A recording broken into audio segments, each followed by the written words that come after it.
Merci de nous faire l'honneur de votre présence. Donc, comme je l'expliquais à l'entame de notre interview, cet échange vise à recueillir vos mots sur aujourd'hui ce que le sport représente pour l'Afrique et comment est-ce qu'avec, je dirais, à travers le sport, nous pouvons faire rayonner les valeurs, la culture de ce continent. Lorsqu'un joueur entre sur le terrain avec le maillot de son pays, qu'est-ce qu'il porte réellement? C'est une question qui est lourde. Est-ce que j'ai la capacité d'y répondre? Parce que je n'ai jamais porté le maillot sur le terrain. Mon rôle, c'est d'organiser. Mon rôle, c'est de mettre en place une équipe, je dirais, la plus performante possible pour justement que le maillot que les joueurs portent symboliquement aille le plus loin possible en termes de performance. Mais si vous prenez le cheminement à l'inverse, dans toute l'Afrique, dans tous nos pays, dans tous nos villages, l'endroit le plus fréquenté, c'est l'endroit où on joue au foot. Le petit terrain du quartier, le petit terrain, c'est là que ça se passe. Et tous les gamins qui commencent là ont un rêve, c'est porter le fameux maillot. Mais pour y arriver, c'est un cheminement long, difficile, exigeant. Et une fois qu'on a réussi à traverser, je dirais, ces épreuves, effectivement, avoir sur le dos le maillot de l'équipe nationale, c'est le début de la consécration.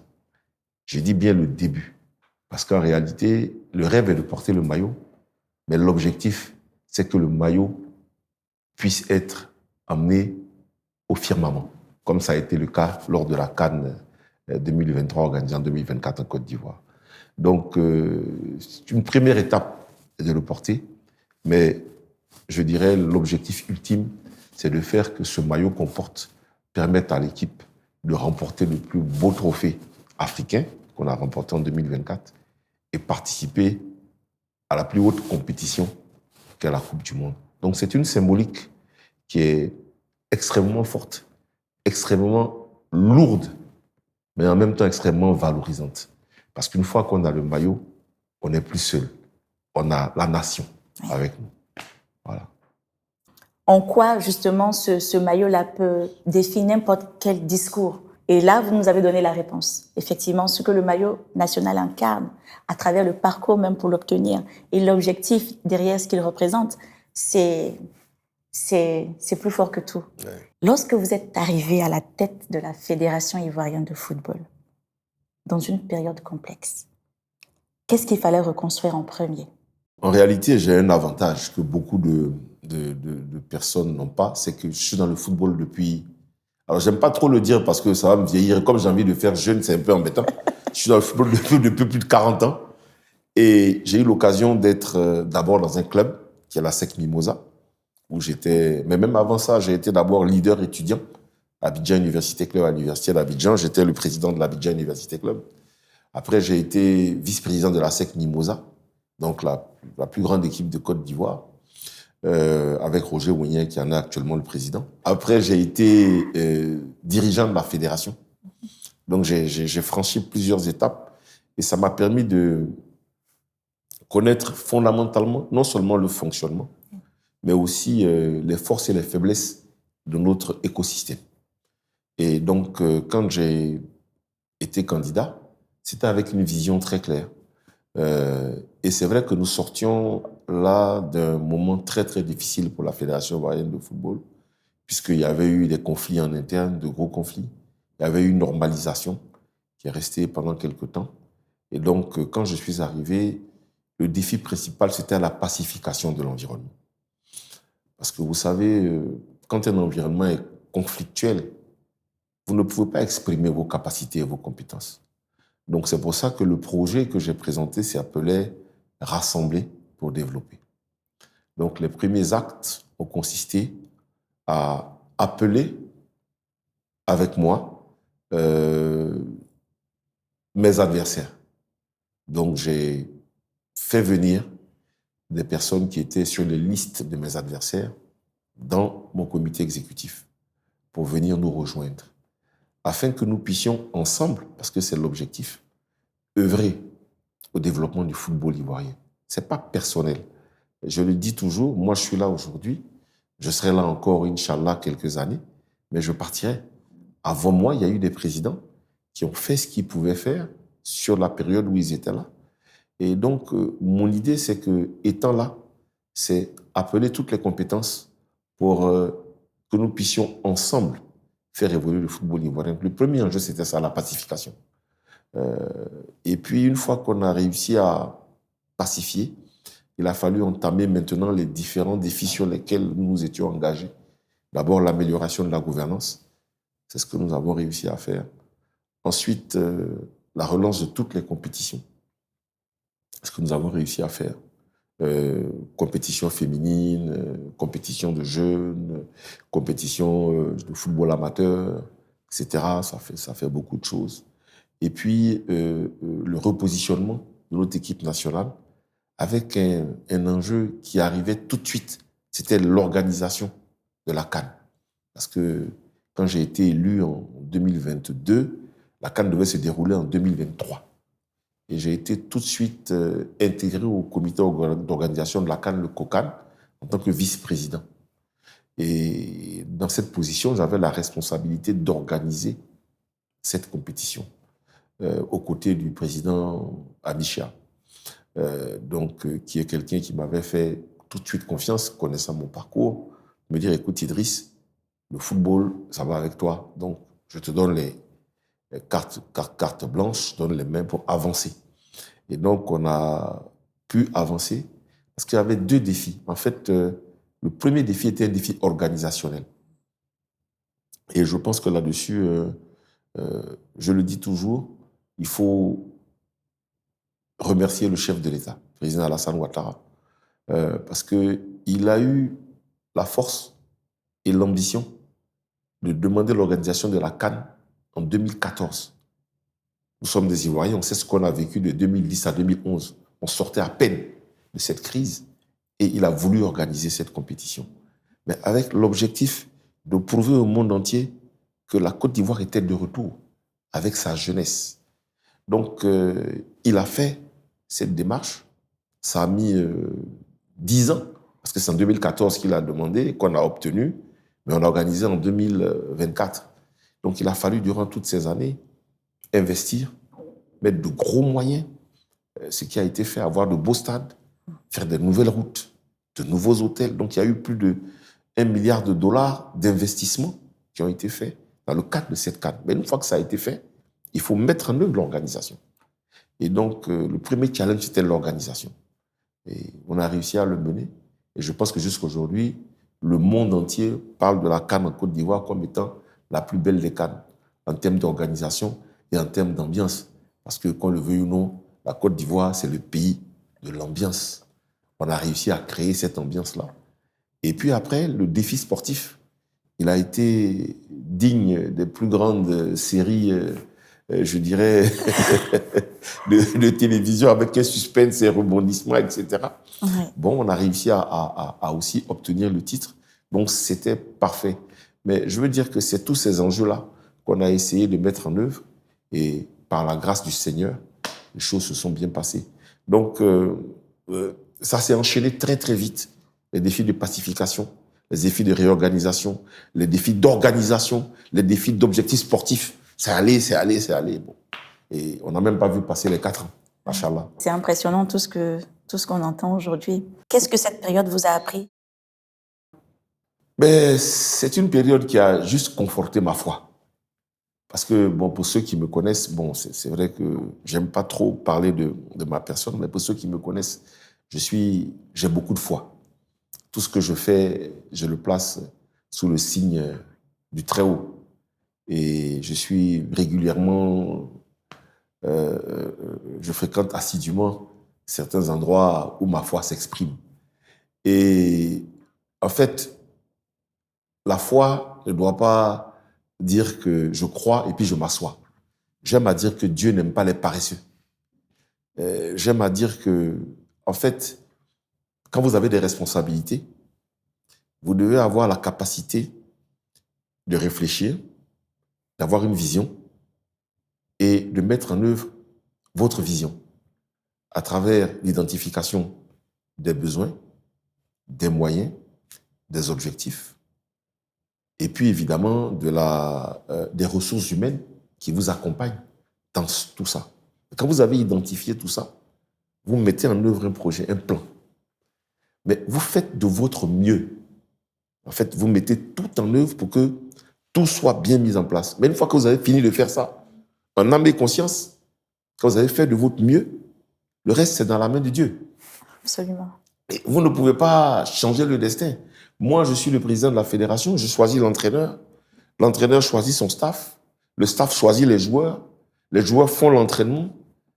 L'État donne les moyens pour qu'on s'entraîne de la meilleure des façons possibles. Mais une fois qu'on a fini tout ça, quand le joueur monte sur le terrain, qu'est-ce que nous, on peut faire?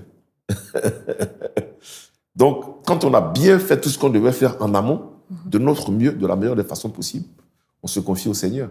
Parce que ceux qui sont en face de vous viennent aussi dans le même objectif. Oui. Donc, nous, on a travaillé avec sérieux, avec engagement, avec rigueur. C'est pour ça que quand on a perdu 4-0 contre la Guinée équatoriale, tout s'est effondré autour de nous, autour de la nation. Mais nous avons gardé la foi. Parce que nous étions convaincus qu'on avait fait ce qu'il fallait. Après, il y a eu cet accident de parcours. Mais j'appelle ça pour moi une défaite salutaire. Parce que cette défaite nous a permis de remettre les choses en ordre. Et à partir de là, on a commencé une deuxième compétition avec un autre état d'esprit, avec une autre approche, avec, je dirais, oui, je pense plus de niaque et plus de résilience. Et chaque match qu'on a joué après ça a été une nouvelle épreuve. Sur ceux qui vous avez vu le Sénégal, on a été mené dès la 4e minute. On n'a pas abandonné. On a continué, on a continué. On est arrivé au tir au but. On s'est qualifié au tir au but, dans les conditions que vous voyez. Après, on a rencontré le Mali, qui était donné comme un des favoris de la CAN, à Bouaké. Vous vous souvenez de ce match où on a eu des expulsions de joueurs, où on a été mené jusqu'à la 89e minute, 17e seconde, avant qu'on égalise, à 10, quand ils étaient 11. On est allé en prolongation, on a marqué ce but. La résilience, les joueurs sont allés chercher au fond de leur tripes pour pouvoir y arriver, mais ils ont réussi parce qu'aussi dans les tribunes, tous les Ivoiriens étaient derrière eux. Il y a eu un moment fabuleux dans ce match où, pendant qu'on était mené, tout le peuple s'est levé pour chanter l'hymne national. Et derrière ça, c'était dans le stade, mais dans toutes les chaumières, dans toutes les maisons, dans tous les villages, on était unis. Après, on a joué la RDC dans un match un peu compliqué où Allaire nous marque un but venu de nulle part. Personne ne sait encore. Si vous lui donnez 50 fois le ballon dans cette position, il n'arrive pas à faire le même tir. Mais ça se passe comme ça. Et puis à la finale contre le Nigeria, où on est mené aussi là, et on revient. On revient et on gagne. Mais tout ça, si vous voulez, c'est dire que vous devez, vous, quand vous avez une responsabilité en tant que dirigeant, en tant qu'entraîneur, en tant que joueur, faire le maximum de ce que vous pouvez faire. Mais une fois que vous avez fait ce maximum-là, c'est le Très-Haut qui prend la décision finale. Mais pour que le Très-Haut vous aide, il faut que vous vous aidiez vous-même. J'insiste pour dire que Dieu n'aime pas les paresseux. Dieu aime les gens qui travaillent. Dieu aime les gens qui sont sérieux. Dieu aime les gens qui prennent leurs responsabilités et qui essaient de les assumer de leur mieux. Et c'est ça notre vision. Parfaitement. Et ça, je pense que ça s'applique même dans tout ce qu'on fait dans la vie. Ce sens des responsabilités, le fait de faire de son mieux sincèrement, donner le meilleur de soi, parce qu'effectivement, le résultat, c'est pas de notre sort. Et le sport nous enseigne ça très bien. Les joueurs le vivent ça physiquement. Ce que nous voyons de façon abstraite, eux, ils le vivent physiquement et à tous les niveaux. Et c'est une vérité universelle. Nous, de l'extérieur, non, c'était plus que du football. Ce n'était plus le football, en fait. C'était autre chose. Et donc, moi, la question que je veux vous poser, à l'intérieur aussi, à quel moment vous sentez que non, ce qui est en train de se passer dépasse le football? Et je ne parle pas je ne suis pas dans le côté, je dirais, super. Non, pas ça. Ouais. Je parle de tout ce que ça créait dans le cœur, dans tout ce que ça créait, au fait, comme émotion, à l'intérieur comme à l'extérieur. Parce que c'était... Je vous donne un exemple simple. dans la période là où les éléphants ont remporté cette compétition, même les accrochages, on ne pouvait pas se disputer. C'est-à-dire qu'on sort de la voiture et on se serre. Et puis la journée continue.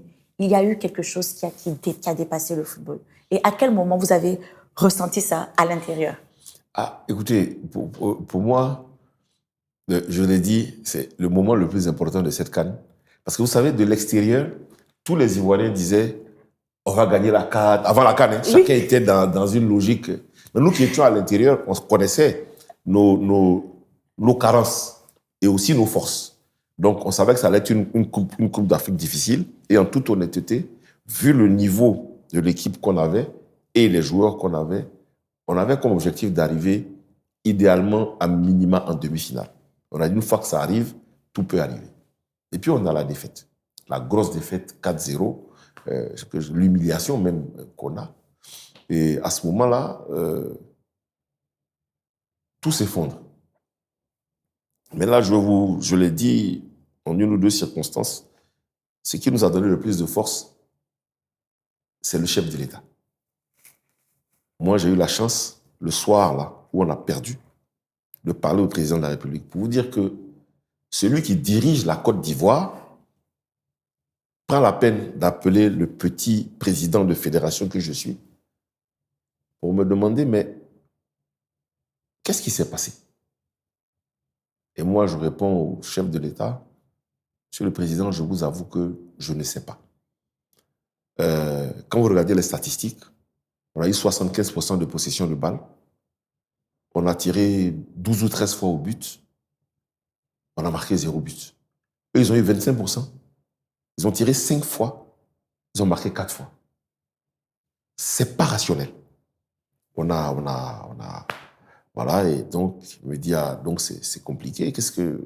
Comment vous voyez? J'ai dit, Monsieur le Président, moi, je suis convaincu qu'on va être qualifié et qu'on va gagner cette CAN. Alors, il me dit, Idriss, tu es optimiste. Hein? Tu es très optimiste. Mais de toutes les façons, dis aux joueurs que je leur fais confiance.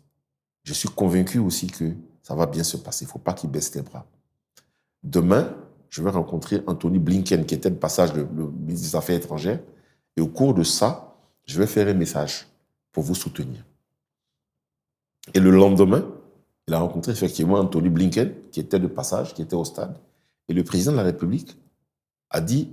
Nous avons une jeune équipe, mais qui va s'améliorer au fil des années. Et je voudrais dire aux Ivoiriens de ne pas se décourager, comme le premier président, le président Houphouët nous l'a toujours dit, découragement n'est pas ivoirien.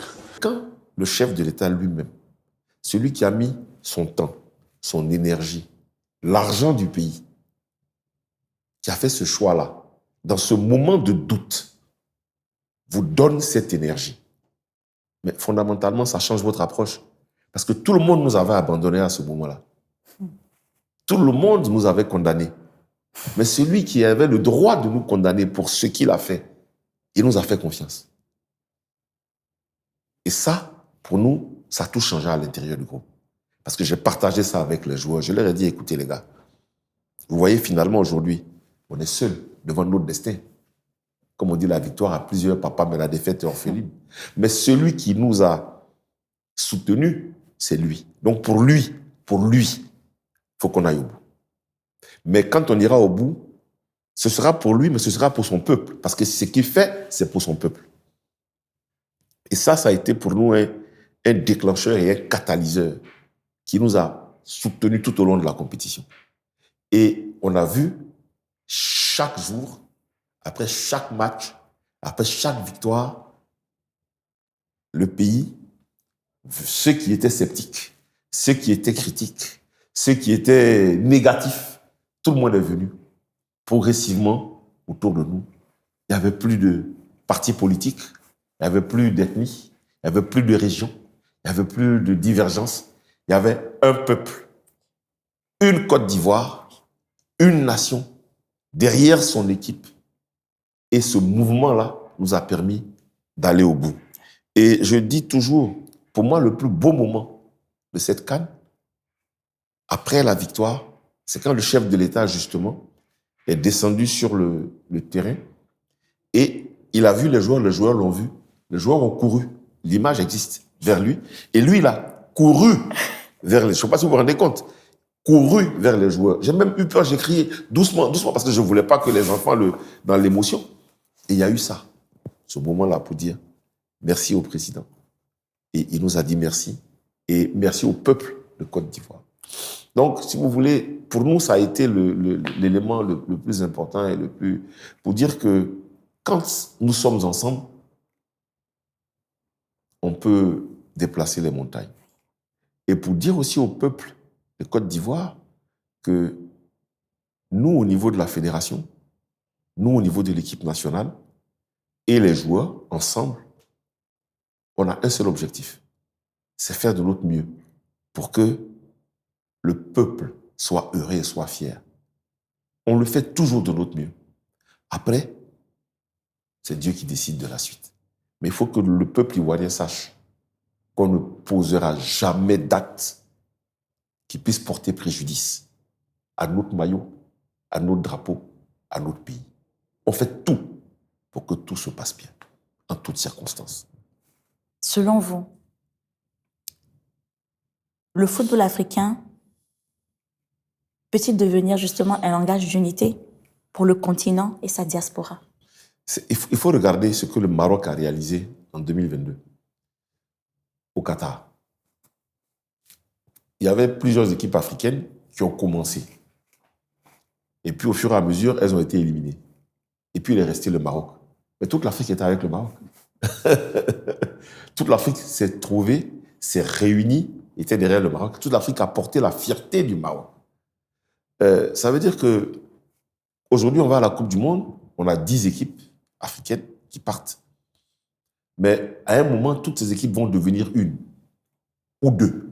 C'est-à-dire celles qui vont aller le plus loin possible. Elles vont porter les aspirations, elles vont porter la fierté, elles vont porter les valeurs, elles vont porter la culture, elles vont porter l'âme du continent. Vous voyez? Et à un moment, donc, je pense qu'on se retrouve tous dans ce creuset pour porter l'âme du continent. Donc, pour moi, c'est une opportunité, même pour nous, de ne pas avoir de limite. Sky is the limit. Aller le plus loin possible de ce qu'on peut faire, mais pour toutes les 10 nations africaines. C'est important qu'on puisse le vivre comme ça et qu'on puisse le réaliser comme ça. Dans le cadre de cette Coupe du Monde, notre plateforme sportive et culturelle, nous l'avons appelée One Nation, justement. Et donc, j'aimerais bien savoir aussi ce One Nation, de façon instinctive, comme ça, qu'est-ce que ça évoque en vous? Non, mais ça évoque le continent. Hein, c'est pour ça que j'ai dit ensemble, on va converger. C'est comme des fleuves, des affluents qui viennent de partout et qui se retrouvent. Et en fait, les forces communes, on va avancer ensemble, mais à un moment, il y en a qui vont rester, il y en a qui vont avancer. Mais on va tout faire pour que celles qui restent, une ou deux, aillent le plus loin possible. Mais quand elles iront pour nous tous. C'est ça, voilà. Vraiment. Et on va essayer de faire en sorte que la Côte d'Ivoire soit l'équipe qui porte le plus loin possible la fierté de notre continent. Et donc, on arrive à la dernière question. Déjà? Oui. Je vous embête. Donc, la dernière question partagée, parce que comme je disais, il y a 3 questions surprises. Ah. Et donc, la dernière question, c'est quel message aimeriez-vous transmettre à la jeunesse africaine qui est la relève au fait de ce que nous bâtissons aujourd'hui? D'abord, le football, par définition, il s'adresse à la jeunesse. On commence à jouer au football depuis qu'on est gamin. Après, c'est vrai qu'il y a les matchs des vétérans derrière, mais on joue au football en réalité de 5 ans à 40 ans. Hein. Aujourd'hui, Cristiano Ronaldo nous a démontré qu'avec une bonne hygiène de vie, on peut jouer jusqu'à 41, 42 ans. C'est ça. Mais ça, c'est exceptionnel. Donc, en fait, le football, c'est d'abord la jeunesse. Et si vous regardez aujourd'hui dans toute l'Afrique, le football est devenu un moyen idéal d'émancipation de la jeunesse. Dans chaque famille, Il y a un gamin qui rêve de devenir le prochain, la prochaine star, celui qui va porter le drapeau. Donc, il y a une convergence d'ambition liée au football. Moi, ce que je peux dire, c'est que à la vie, il n'y a pas de secret. Le premier secret, c'est le travail. Je veux dire à tous les gamins qui aiment le foot, qu'ils aient du talent ou pas, que le secret, c'est le travail. C'est le travail parce que le football est un milieu impitoyable. Ne réussissent vraiment que les meilleurs. Alors, on devient meilleur sans doute par le talent, mais on devient meilleur aussi grâce au travail. Donc, c'est dire à tous ces jeunes gens, si c'est l'ambition que vous avez, alors travaillez au-delà. Je dis bien au-delà de vos capacités. Et si vous travaillez au-delà de vos capacités, vous allez pouvoir franchir les différents paliers et arriver au palier, je dirais, supérieur, qui est d'abord jouer dans un club de premier plan, jouer en Europe, jouer en équipe nationale, et puis porter le drapeau et le maillot de son pays dans les plus hautes compétitions mondiales. Mais c'est un cheminement que vous ne pouvez atteindre que grâce au travail. La première valeur, c'est le travail. Le talent ne suffit pas. Tout à l'heure, j'ai donné le nom d'un joueur. Il s'appelle Cristiano Ronaldo. Pour moi, Cristiano Ronaldo, c'est un enseignement. Si vous prenez son parcours, j'invite tout le monde à prendre son parcours. Il était un bon joueur, mais il n'était pas le meilleur joueur. Mais il a tellement travaillé sur lui, sur ses objectifs, qu'aujourd'hui, il est devenu le modèle de joueur, je dirais, que tout le monde doit essayer de suivre. Après, tout le monde n'aura pas son parcours. Mais ce qu'il donne comme indication, c'est quasiment infaillible. C'est quasi infaillible. Donc, ce que je veux dire à la jeunesse, c'est si vous souhaitez faire carrière dans le football, prenez la vie de Ronaldo, regardez et prenez-le en exemple. Maintenant, après, le football est aussi cruel parce que vous pouvez être talentueux, vous pouvez être travailleur, vous pouvez ne jamais avoir votre chance parce qu'on ne vous a pas vu, parce qu'on ne vous a pas repéré, parce que tout ça, c'est des paramètres. Ou alors parce que vous avancez, puis vous avez une blessure qui vient arrêter votre carrière. C'est des choses qui arrivent.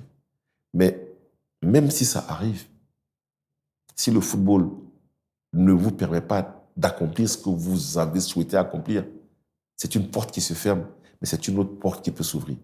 Parce que quand vous avez appris à travailler, la résilience, le sérieux, la rigueur dans le football, ça vous donne sur vous-même une capacité à affronter d'autres défis dans d'autres secteurs. Donc c'est toujours utile de travailler, quel que soit le domaine. C'est ce message-là que je veux passer à la jeunesse africaine, à la jeunesse ivoirienne. On ne peut pas réussir sans travailler. Voilà. Vous voyez de l'extérieur, je dirais de notre regard, les supporters, les équipes et tout, on a une image de vous. Et aujourd'hui, ce que nous voulons entendre, c'est qui est Idriss, mais selon vous-même. Idriss, c'est Idriss, hein. Avec, ouais, je pense qu'Idriss c'est quelqu'un qui a effectivement, je crois que je me caractérise par mon franc-parler. Idriss, c'est le franc-parler. Il dit ce qu'il pense, il dit ce qu'il pense être juste, il essaie de faire ce qui est juste. Et quand il est comme ça, souvent, il ne cherche pas à plaire, il cherche à être lui-même. Et qu'est-ce qui donne envie à Idriss de se battre tous les matins pour ses convictions? Là-dessus, Idriss, il a une perception qui est assez simple. C'est qu'il considère qu'il est un privilégié. Idriss considère qu'il est un élu de Dieu. En ce sens que Dieu lui a donné la santé. Dieu lui a donné la chance de vivre dans une famille aimante quand il était enfant, d'avoir des parents qui lui ont offert toute l'opportunité de faire des études dans les meilleures conditions possibles, de vivre une vie heureuse. Il a eu la chance, dans sa jeunesse, d'avoir une jeunesse active, heureuse, dynamique, qui a fait de lui très tôt un leader étudiant. Et il a eu un parcours professionnel que très peu de gens ont eu. Et il a pu fonder une famille en paix, une épouse, des enfants en bonne santé. Les choses se passent bien. Mais quand Dieu vous donne ça, pour moi, vous êtes un élu. Maintenant, il vous appartient de redonner. Idriss estime que sa meilleure façon de redonner, c'est d'être le plus professionnel possible, le plus engagé possible et le plus responsable possible dans tout ce qu'il fait. Surtout quand ça concerne le choix qu'il a fait d'être président de la fédération.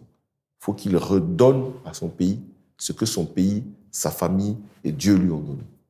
Donc, c'est ça qui fait que tous les jours, Idriss essaye de faire de son mieux pour aller le plus loin possible. Merci, merci, merci. Et pour terminer, dans 50, 100 ans, quand on parlera d'Idriss, qu'est-ce que vous aimeriez qu'on dise d'Idriss? Qu'est-ce que vous aimeriez que le monde retienne d'Idriss? Qu'il a fait pour son pays ce qu'il devait faire, de son mieux, et qu'il a donné du bonheur à son pays avec la CAN 2024, et qu'il a peut-être permis à son pays d'écrire une page nouvelle dans le cadre de la Coupe du Monde, c'est-à-dire avancer. Mes prédécesseurs ont fait des choses, j'aimerais faire un peu plus qu'eux, pour que je sois celui qui permette d'aller un peu plus loin, mais pour mon pays. Parce qu'effectivement, on dit que quand un homme marche, il doit laisser des traces. Donc, Inch'Allah, laisser des traces positives. Ce serait une bonne chose, si Allah subhanahu wa ta'ala me le permet.